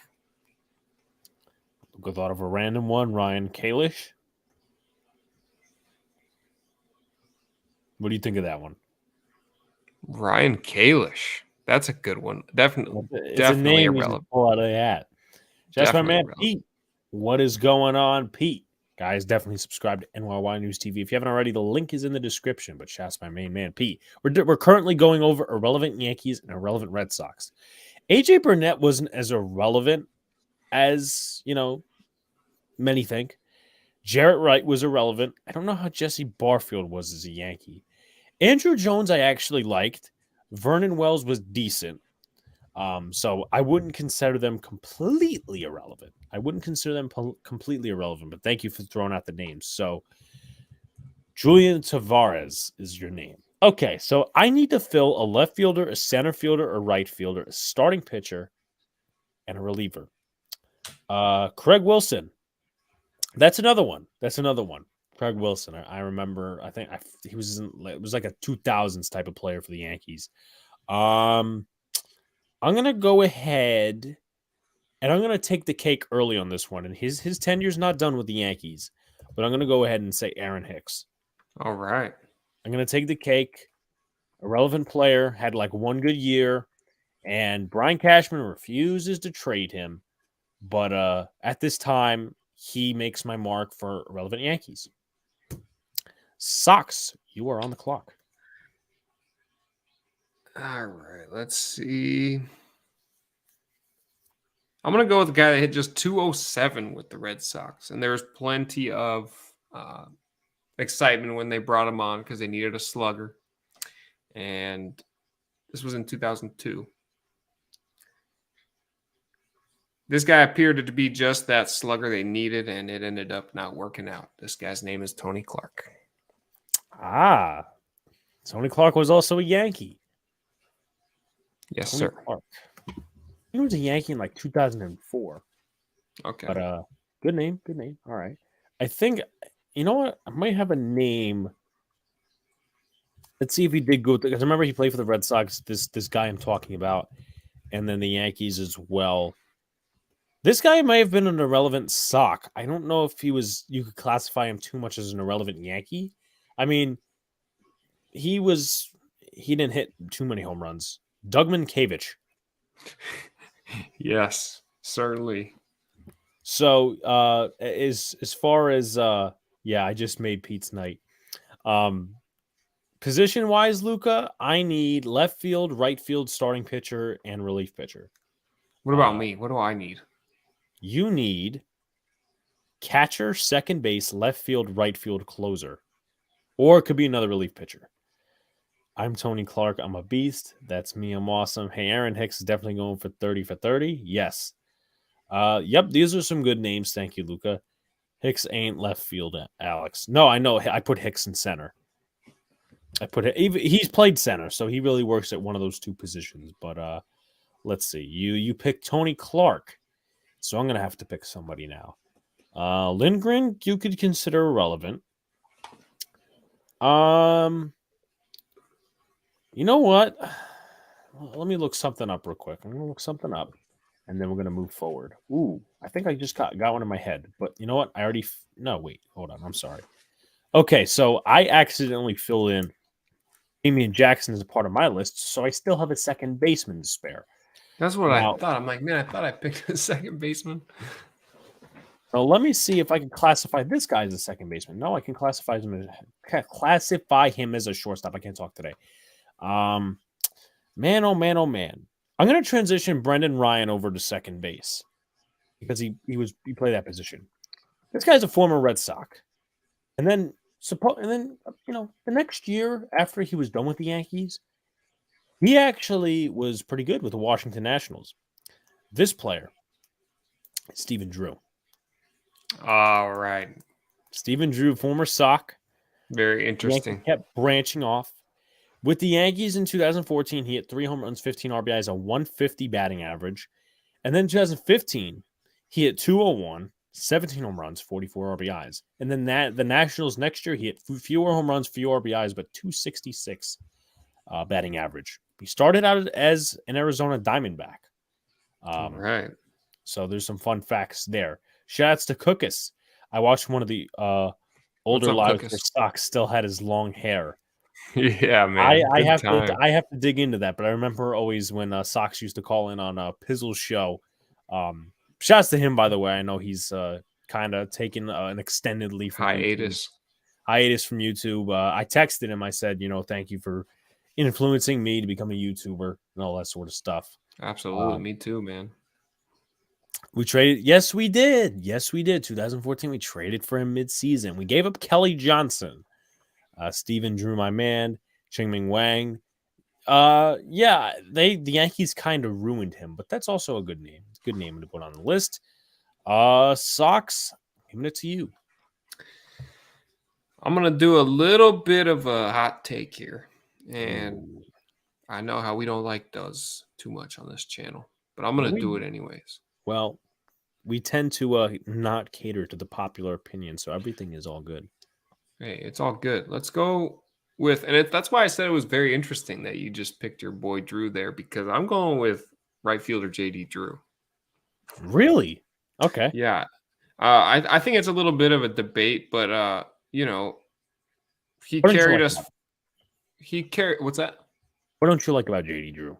He carried the Red Sox like up and down. It was a very up and down time for him, and like he was playing on good teams, which kind of sifts it out, like I said. But he had a great eye at the plate, but he didn't do much else. I mean, there was a time when he went 214 against lefties 3 years in a row or below. I mean, I felt like he was just a contact hitter. He wasn't the superstar that everybody said he was going to be. All right. I actually kind of like Kuroda. I don't think he was an all-star, but Kuroda was solid. Okay. With that being said, I'm going to pick a guy that I would assume a lot of people would agree with me on this, but a couple of people wouldn't. This guy was praised to be one of the top prospects in the Yankee system for a while. He didn't work out to be that. That player, and his last year really fucking pissed me off. In his last year with the Yankees, 2013, he went 4-14 as a starter. That player is Phil Hughes. Nice. I like that. Phil Hughes goes on my list as an irrelevant Yankee. He did have a good year, 1 year record-wise, though. It was 18-8. But I mean, he had a 2012 year where it was 16-13. His ERA most of the time was above 3, which is terrible. And he was one of the guys that was, once again, touted to be this top prospect and wasn't. The Baby Rocket, which I got to look up who the Baby Rocket is. Maybe, I don't know. Chance Adams is another good one. Thank you, Jacob. Frankie Bottas, I would consider him too irrelevant yet, though I'm down on him. Sox, what do you think about Matt Barnes being designated for assignment? I was one of those guys that was on the train for Matt Barnes. I really was. And I was rooting for him. But, injuries, situations, it is what it is. It was a shock to see him go. Like, they didn't want to, maybe try. But they must know more than what we think, Putting the trust in the Sox organization. Sox, you are up. You have the positions of catcher, left field, and closer left. Which could be another reliever. Left field and closer. I think I'm going to take... No, Jacob. I don't think we should take a flyer. What did he say? He says... no. I would not. For God's sake. For your own sake. Actually, you know what? Yankees, please take him. Fill up a spot in the bullpen for him to just be injured at all times. Oh, I think we've had enough of that, but... Hey, we talked about Ellsbury, John. I made a formal apology to the baseball world, and I said if anybody was going to try to do it, he fessed up to the nation. I fessed up, and you know what? If anybody was going to be on his back, it was going to be me. If I was a writer, I would vote him in. I'm going to go with a guy that was on the Red Sox from 82, 2 stints, I believe. And I remember watching this guy from, Red Sox Classics, just, when I was really obsessed with this team. It says, this guy's going to be Mark Sullivan. And I don't know if you're familiar with Mark Sullivan. Nope. This guy spent 5 years with the Red Sox in 2 stints and hit 186. Possibly the worst catcher in Red Sox history. Wow. Okay. All right. So, to like Jacob's point here, I've been avoiding the elephant in the room for the longest time. And I have to pick Jacoby Ellsbury now. I'm going to move Hicks over left field with that. Move Hicks to left field. Yeah, I'm going to do that. Why not? So, Ellsbury is my pick. I have right field and relief pitcher to back me up as my other positions I have to take. But Jacoby Ellsbury, he disappeared after 2017, 2018, and he never – I think he was in the witness protection program. I think that's where he was, because after a year and he was injured and all that, Yankee fans wanted his head, supposedly, and then he went in the witness protection program and then showed up at Legacy Day at the Reds in Fenway Park for once. So I guess there's that. Cookus has a question for me, Astros fan. What are your thoughts on Aaron Hicks being the left fielder for the Yankees on opening day? I would absolutely fucking hate it. But it's like something you don't get mad about anymore. It's something you don't get mad at anymore. You do get mad, but at the same time, it's something you expect because the Yankees like not admitting when they're wrong, and Hicks is a tradable contract. He's a tradable player, but they don't want to do that. They're either asking too high of him or they're not trying at all. So I would hate it, but it is what it is to an extent. So I have right field and relief pitcher. Sox, you have left fielder and closer, or you could even put, just an extra reliever there. Eric Gagne. Eric Gagne. This guy, Gagne, whatever the hell it is. 2007. Was supposed to be the setup guy for Papelbon, and I love Papelbon. That's my boy. Gagne just never worked out, man. And it's just it made the bullpen look like it was going to be good with that name coming in, and he just never produced. He gave up, I remember in the ALCS, he gave up 3 runs in 3 innings, I believe, and I remember just hating that guy ever since I was 9 years old. All right. So yeah, there is a lot of let's see, hold on 1 second. So you put up Eric Gagne, whatever the fuck his name is, as you put it. Jesse Barfield is an interesting one. I know I've been getting that one from the chat for a little while. Let me go to, because there's a reason behind this. There's a reason. I got right field right, by the way, just wondering. You did get right field with JD Drew. So your only position is left fielder. So I'll give you time to ponder on that as I am up at the plate right now. I'm just looking at like some really bad years for the Yankees. You know what? I think I'm gonna go with this guy. Maybe. Let me look at the previous season just to make sure there aren't any more relevant names in this one. But I think I'm going to go with this one. This guy was a former Detroit Tiger. And, yeah, he was a former Detroit Tiger for the first 3 years of his career. With the Yankees, he hit 275 and then went on the IL. Played 23 games. Then he went to L.A. and Cincinnati and stunk it up. So rather than really go out there and say, hey, listen, we're going to go ahead and no, not Melky Cabrera. Shouts to Jay. What's going on, Jay? What's up, Jay? Guys, definitely like it up. Subscribe if you haven't already. We're a few away from the number 900. Maben I thought was decent. But this guy you guys may have not heard of, or maybe you haven't heard his name in a few years. I'm going to go with the name Brennan Bosch. Okay, I thought I'd never hear that name again, honestly. Brennan Bosch. That is my pick. Sox, your final pick in left field. Now after I look at it, Hanley didn't have the best stats, and I'm not going to take him just because I was a Hanley fan. And I'm going to go with Carl Crawford to wrap things up in left field. All right, Carl Crawford. How bad were his stats in left field? I know he hit 255 in 2011 when he came in. In 2012, he hit 282. But they paid him something like a 7-year deal, $140 million. That don't sound good at all. Yeah, we're within the next few days. I'm definitely confident. I know I put a Giants video out there recently. But yeah, I'm definitely confident we have some great content on here.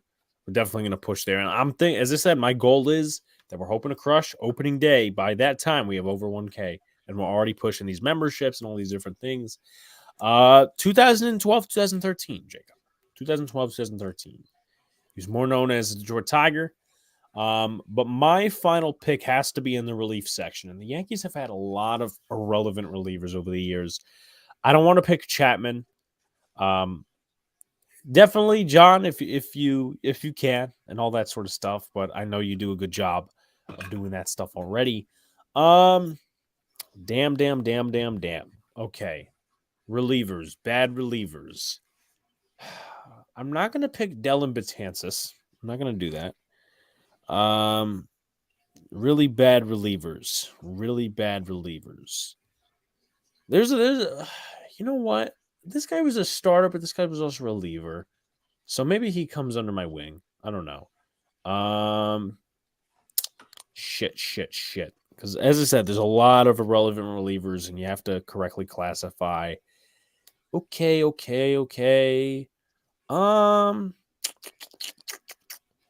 Crap. Okay. All right. You know what? Yeah, the Yankees version of Jose Ramirez did suck. I think I'm gonna go with a guy who also sucked. Now, if I'm being fair, he had a very bad accident in 2015 against the Twins. This player's name is Brian Mitchell. If anybody doesn't know the accident that happened to him, what happened to him is he threw a ball to Eduardo Nunez and got hit right in the fucking nose. Yeah. But he was a starter and a reliever. Brian Mitchell was absolutely one of my least favorite.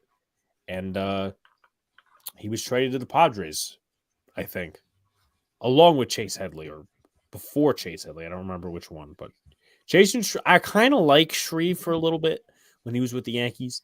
But yeah, so definitely appreciate your guesses. I'm going to look that up right now. It's a good point. I mean, he's a free agent right now. Be right back, Big Blue. No problem. So the story with Brian Mitchell is we traded him and Chase Headley back to the Padres for Jabari Blash, who was a Japanese. Well, he's not Japanese, but he was with Tohoku Rakuten Golden Eagles. There was a lot of different things. He was a prospect that was moved around a lot. So that's Jabari Blash. Yeah, he was highly rated coming out of the system. He was highly rated, but that's not obviously what he turned out to be. Once Sox comes back, I think we'll do our picks for the playoffs. But appreciate you guys. Like, comment, subscribe, comment, do all the good stuff. Share out as well. 5 stars on Apple Podcasts for Big Blue in the Bronx. That's always important for our podcast listeners and all that sort of stuff. We're trying to beef it up on there as well. But I appreciate you guys tuning in. So I kind of want to maybe toss it to you guys a little bit. There's a couple of things that have been on my mind the last few weeks for Dead Red. And obviously, we're not going to have baseball season for basically a whole nother month. But let me know what you guys want us to do. Clint Frazier, yes, I was going to pick him, but I feel like he's a little too obvious because of recency bias. My pick in left field ended up being Hicks, but Frazier did have some solid years. But yeah, there's that. So here are what we could go with next. Obviously, the playoff picks are there. We could talk about the Nathaniel Hackett thing. We could talk about the Frank Reich thing. We could talk about our favorite ballparks, or we could talk about the best player at each position in the MLB. So let us know your thoughts. Let me see if I could create a poll on it while Sox is gone. Let's see. Nathaniel Hackett. Let's see. I'm gonna put this in a poll, so if you guys want to vote on it, of course. Let's see. Parks best player at, and this is gonna be on my channel stuff. Best player at each position. Or we're gonna do 1 second. Okay. 1 second, almost done. Okay. I just put a poll in the chat for our viewers what we want to go to next. Definitely talking about the coaching carousel that's getting higher by the day. We can save the Hackett stuff for Monday because I definitely do want to get John's thoughts on the. I mean, I know his thoughts, but vocally, I want to know his thoughts, of course. As we do have about 25 more minutes.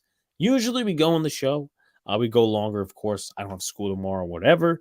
But best player each position for the MLB. I forgot to include that in, but of course that's winning it right now. Best player each position, Tony says. I know the coaching carousel is also another one on the hot topic. But while they vote, we could sit here and we could go through our playoff picks. So let's get right into that. Let me go on our notes section for Dead Red. All right, so we're up to this point. Let's see. Who do we pick last week? You picked the Chiefs, the Giants, Bills or Bengals? I think I picked the Bills. The Bills. Okay. So Giants, Bills, Chiefs. That would leave you at 1 and 2, and then Cowboys or Niners. I feel like you went with the Cowboys. I don't think I did. I don't fucking remember, honestly. I'll mark it down as 2 and 2 for right now, and I'll correct myself if I need to by going back in. I don't see myself picking Dallas just because I really did not want them to win. Well, so I picked the Giants. I picked the Bills, which was my mistake, and I kind of want Cincinnati to win the Super Bowl because I don't want anyone in the NFC to win. The Eagles, I don't want to hear their fans. 49ers, they would tie the Patriots and the Steelers with rings. So that's why I don't want them to win. And I think the Chiefs are vulnerable. So Cincinnati's my team for the rest of the playoffs. Nice. Okay, so I had Bills. I had Giants, which was wrong. Bills, Giants. I had 49ers, and I also had the Chiefs. So I was 2 and 2. Tony remembers. He says Sox picked San Fran. So 2 and 2. Yeah, I think we were both 2 and 2. Okay. We were both 2 and 2 on that note. Alex, very unimpressed with your rant on Monday. John needs to give you more lessons. No one can be the ultimate angry John. Let's just put it that way. Nobody can be the ultimate angry John. But there's only 2 games this week. We're going to go right into it. For the conference championship, for going to the Super Bowl. Let's start out with the AFC just because it's not in a conference. The Bengals of the Chiefs. Kansas City is home and a 1-point favorite. I believe this was the conference championship last year. Same matchup, same home field. Chiefs are 1-point favorites. I'm going to take the Bengals. Bengals for Ohio. I'm not doing it for Ohio, but I'm going to say that the Cincinnati Bengals will go to their second straight Super Bowl. And that's crazy. That's what I think. But so me and Sox got the Bengals in this one. 49ers at Eagles. Philly is 2.5-point favorites. Brock Purdy versus Jalen Hurts. This is at 2.5-point favorites. 49ers and Philly. The last NFC championship for the 49ers was last year. And the last NFC championship for the Eagles was their Super Bowl year, 2017. I'm going to take the Eagles just for pick's sake, and I hope they absolutely get destroyed. All right, so you're going the Eagles. I'm going to pick the 49ers. I think it's going to be an old, revived matchup from the 80s. I believe they versed in the 80s. I don't remember. I think maybe it was Boomer Esiason or somebody else for the Bengals, and then Joe Montana or one of those quarterbacks for the 49ers. The 49ers actually won both matchups, so maybe Cincinnati gets some revenge and vengeance. Cincinnati and Philadelphia, baby, just like I said in week 8, I predicted the Super Bowl. So Tony would be credited with that if that happens to be the Super Bowl matchup. Once again, we'll see after this weekend whether he stands to be correct. So I pick the 49ers and the Bengals. Sox picks the Bengals and the Eagles. So as of right now, as it seems, at least the people who voted best player at each position to finish off, and this is MLB wise. So best player at each position, MLB wise. We'll start out with catcher. And this is right now. This is in 2022, 2023. I know it seems very, very broad, very, very mainstream. But listen, baseball season ain't here yet, and we're giving you guys the content. Let's start out with catcher. Let's go not alphabetically, but by position. Who is the best catcher in baseball? That's a debatable subject. It is. No, I would not say Adley Rutschman, Tony. I mean, I think he's up there. He's definitely he could be, but I wouldn't consider him yet. So I'm going to throw out some names: Jose Trevino, Alejandro Kirk. Let's see. Will Smith. Yeah, he's another name. JT Realmuto is another name.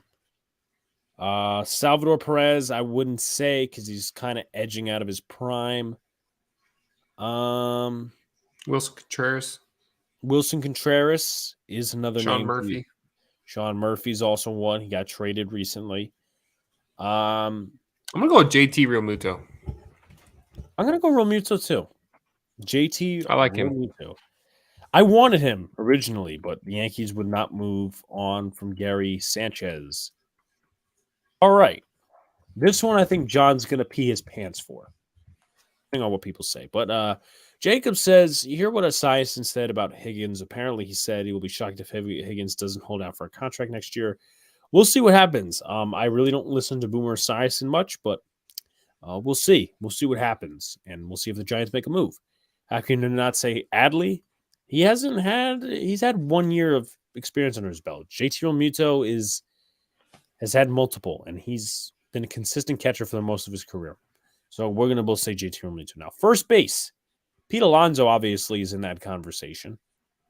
I don't think Anthony Rizzo is really in that conversation anymore. He's good, but he's not really like one of the best. Pete Alonso sticks with me. Ty France is another name to be there. Matt Olson, Vladdy. Freddie Freeman, Vladdy, you could say Paul Goldschmidt. So there's the National League is pretty stacked. First baseman. First baseman. I'm gonna go with my guy, former Arizona Diamondback Paul Goldschmidt. Even though he struggled at the end of the season, it's unbelievable what he was doing at 35 years old. Okay. Paul Goldschmidt it is. I'd love it to be Pete, but I'm going to be unbiased and pick Goldie. You know what? I'm going to be that guy that sticks with the chat and sticks with you. I'm going to pick Paul Goldschmidt. Hey. I think what he did last year and what he's doing over the course of his career has been remarkable. And yeah, I agree. Unfortunate he has not gotten to the playoffs in a couple of different scenarios, but hey, Paul Goldschmidt it is. Second baseman. There's a couple you consider. Tommy Edman, Gleyber Torres, Jeff McNeil, Jose Altuve, Andres Jimenez. I'm going to have to pick Jose Altuve here.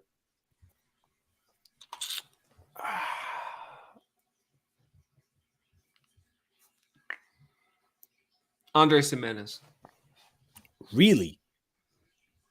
I mean, okay. if we're talking 2022, yeah. All right. Andres Jimenez. Jose Altuve for me. All right, third baseman. This one should be an extended conversation. Nolan Arenado is a name. Third base. Manny Machado is a name. He had a really good season last year. Obviously, Josh Donaldson. No, I'm joking. Rafael Devers is one, but defensively, he's not as there as the others are. I'm going to go with... This one's fucking tough. It's either Machado or Arenado for me because I think Arenado has been more consistent and he's living up to what he is. Because Arenado had like a great year. Like a lot of people were questioning when Machado would actually kick in as a Padre, and that was last year. I'm going with Machado. I'm gonna go with Arenado. Nolan Arenado for me, Machado for Sox. Nolan Arenado. Okay. Shortstop. Now, Jeremy Pena is a name, but obviously not the best name. You got Carlos Correa. You have Dansby Swanson. You have Trey Turner. You have Bo Bichette. Xander Bogaerts. You have Even though Francisco people don't want Lindor. to put Bogaerts in there, for some reason, he's on the list. You're putting Xander Bogaerts up. He's in the top 3. All right. For me, obviously too low, Jacob. Trey Turner's 1. I don't think he's the top. Lindor's another. I don't think he's the top either. Swanson, no. Correa, not really. Adames, no. Seager, no. Bichette.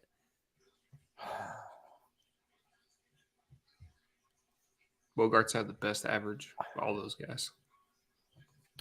John says Lindor. Lindor kind of kicked ass last year. I'm not going to deny it. Ooh, this one's tough. This one is kind of tough. Hit 270 last year, 26 bombs. Okay, I got to make my final decision. You're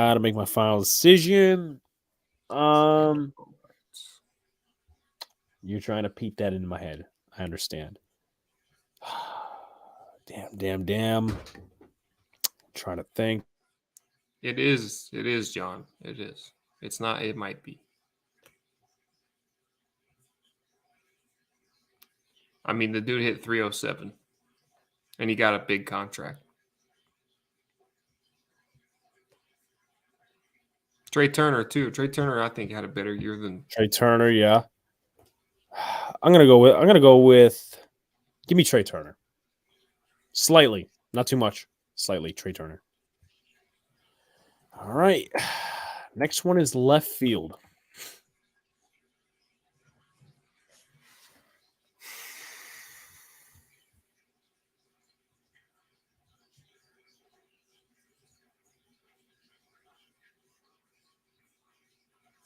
Let's do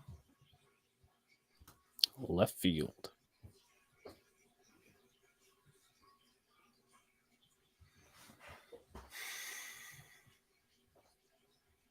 This one's tough. I think the chat is having a tough time with it as well.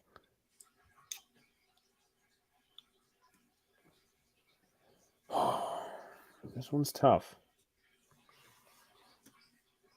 I mean, if we're talking 2022, it's looking like Tyler O'Neill's the best fielder in baseball. Okay. All right. That's a name. Brian Reynolds, too. Brian Reynolds. AJ Pollock, I guess. Michael Brantley. Brantley, I think, is a little past his prime, my opinion. He's still good, doing good, though. You're not serious with that one. He's in the top 10 best left fielders right now. According to who? Name 10 better left fielders than Joey Gallo. Brian Reynolds, AJ Pollock, Mark Hanna. Hold on, I got a couple other names. Nice catch. Benintendi, Arozarena, Quan, Jock Peterson, Lourdes Gurriel. I mean, that's close. Some of them are close. I'll give you that. You can't seriously just sit here and tell me that Joey Gallo is top 10. In top 10 left fielder right now, I think it's close at least. Aaron Hicks for sure. I don't know if Benintendi's better than him. I'm going to go Jock Peterson. All right. I don't know if he's more of a center fielder, but I'll take Jock Peterson. And your pick was?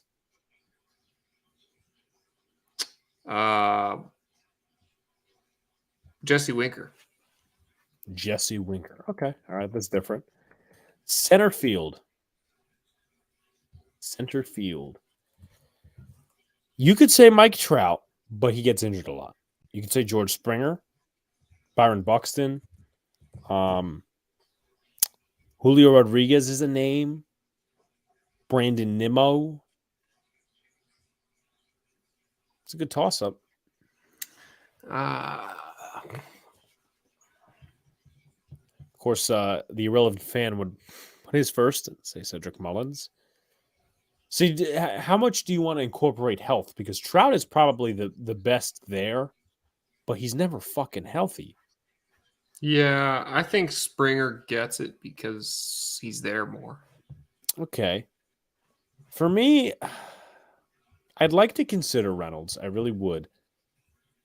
I'm gonna toss it up, but for me, it's between Nimmo, Rodriguez, and Springer. Nimmo, Rodriguez, and Springer. I remember those names. So Springer hit 267. Nimmo just got a big contract, 274, and then 292 the year prior. And then Julio Rodriguez, I think he won Offensive Rookie of the Year, or at least Rookie of the Year, and hit 284.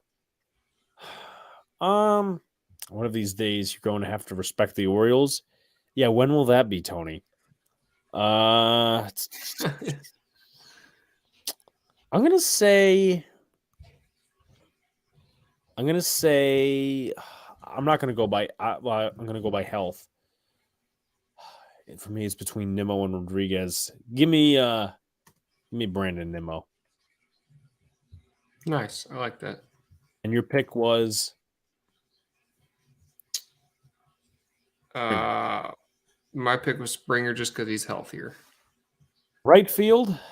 Nimmo and Springer always hurt. Mullins never hurt and steals more bases than anyone. He had an off year last year, though, Mullins did. And he was usually a good leadoff hitter, but Mullins, let me see. Yeah, I mean, 250. I mean, those are still solid numbers. He is, some good stolen base numbers, but I think he's a tad overrated. Not saying the other guys aren't, but I'm going to go Aaron Judge in right field. I don't think it's disputed. I don't think so either. I think Juan Soto's really good, but if we're talking this Mookie year, Betts also as well. Yeah, Mookie too, but Mookie's what 20, almost 30 years old already, which is crazy. But I'll go with Judge, I guess. Okay, even though it hurts me, Big Blue. Well, it's got to hurt you. Now, here's the thing. Hold on, let me just look up something because this site is lying to me about something. If it is, I'm changing my vote. So just give me. I'm not saying I am, but I want to make sure of something. I want to make sure something real quickly. Because if this site was lying to me, I'm changing my vote for something. And you will see. Let's take a look. Here we are. Okay, so unfortunately, Acuna is actually classified as a right fielder. And if it wasn't Judge, I'd actually take Acuna. So I'm still putting him on my list as like an honorable mention. Now, the best starting pitcher in baseball. Now, you factor health in. You have to factor in Jacob deGrom. But Justin Verlander, outside of the playoffs, is pretty darn good. Ohtani, I think he's overrated as a starter, if I'm being honest. Yeah, he's not the best he's not the best starter in the game. He's definitely the best. I'm going to go Justin Verlander.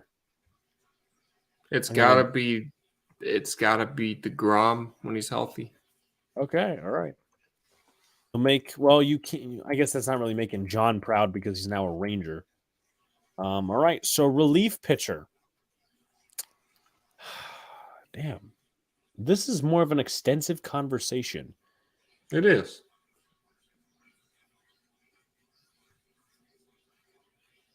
It's relief pitchers. Edwin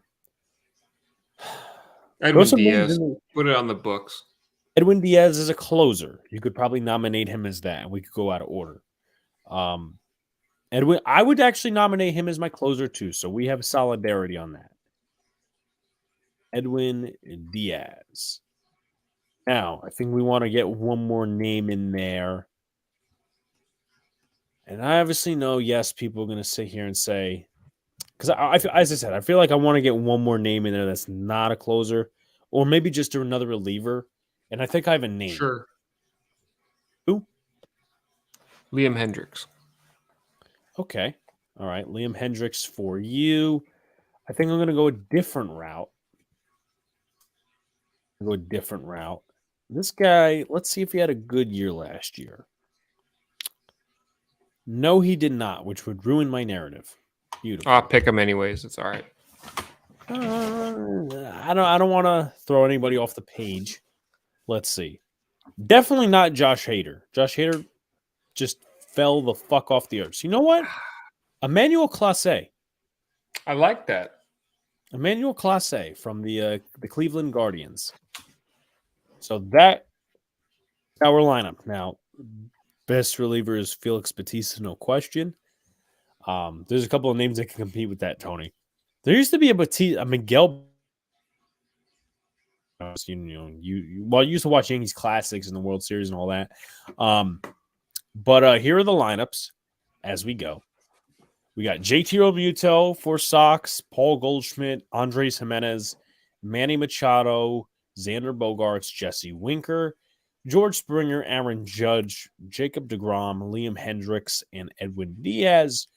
For myself, JT Realmuto, Paul Goldschmidt, Jose Altuve, Nolan Arenado, Brandon Nimmo, Aaron Judge, Emmanuel Clase, and Edwin Diaz. So we were similar on 1, 2. Let's see. 3 with Judge, 4 with Diaz, and the rest of them were different. So that's pretty good. That's pretty good.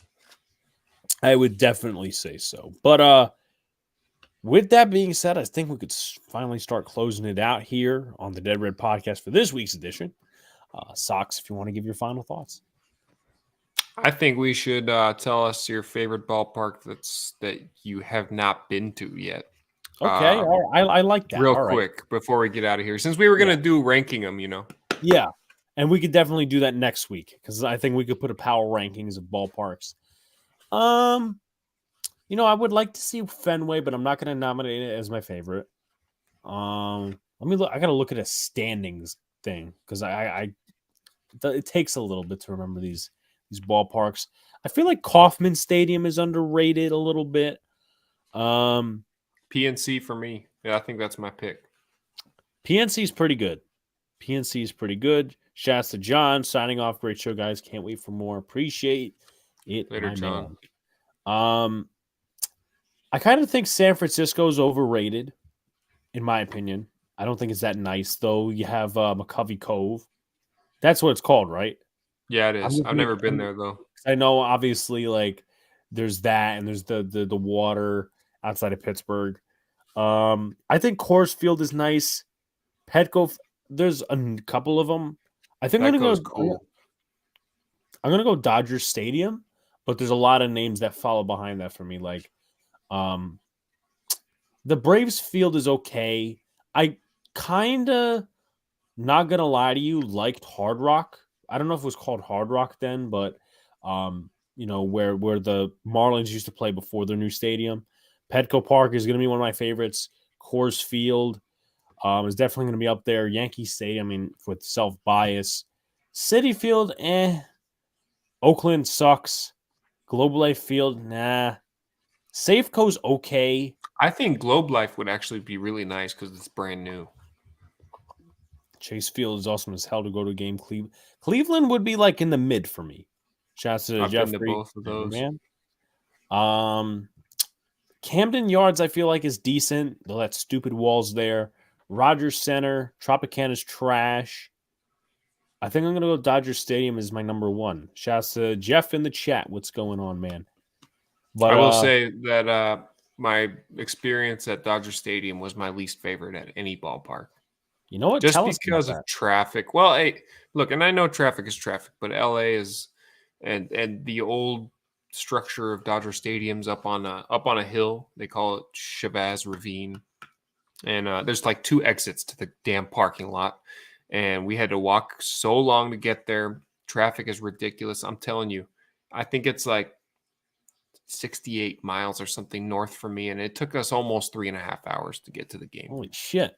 So have fun going to Dodger Stadium. I'll never be going there again unless it's for a good concert. Yeah. I mean, it would take me some convincing to go to Hard Rock Stadium again because of my experience, but that's interesting. I mean, I would expect LA traffic, but the fact that, it took you like No, it's bad. 3 hours to get home. But someone told me that like New York traffic is actually worse than LA traffic. So I find that pretty interesting. You've experienced one and I've experienced the other. We should swap and see whose is worse.